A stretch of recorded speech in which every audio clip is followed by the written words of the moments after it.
চলো আজকে তোমাদের সাথে আমি চিকেন চাপের রেসিপি শেয়ার করি, কিন্তু এটা হবে কিন্তু ছোলার ছাতু ছাড়া। তো কিভাবে ছোলার ছাতু ছাড়া এত টেস্টি খাবার হয় তোমাদেরকে শেয়ার করব। তো ফার্স্টে এখানে আমি চিকেন নিয়ে নিয়েছিলাম 7 পিস মতো, আর সাইজটা তো দেখতেই পাচ্ছ। এরপর একটা কিন্তু পেস্ট বানাবো। এখানে নিয়েছিলাম কিন্তু কাজু বাদাম, চারমগজ আর পোস্তর একটা পেস্ট বানাবো।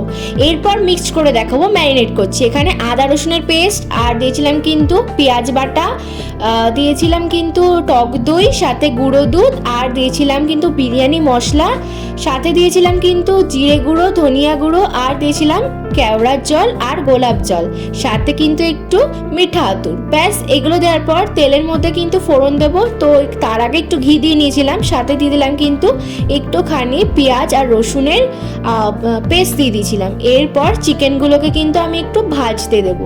তো এই ফ্রাইটা করতে করতে ততক্ষণ আমি কিন্তু লো ফ্লেমে ফ্রাইটা করব।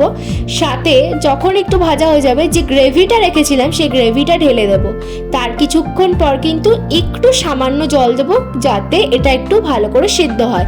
দেন কিন্তু একদম কমপ্লিট আজকে আমাদের ছোলার ছাতু ছাড়াই কিন্তু চিকেন চাপ। আর আমি এখানে তো দেখছোই আজকে পরোটা দিয়ে সার্ভ করেছিলাম। তোমাদের কেমন লাগলো অবশ্যই জানিও, আর আমার চ্যানেলটা কিন্তু সাবস্ক্রাইব করো। বাই।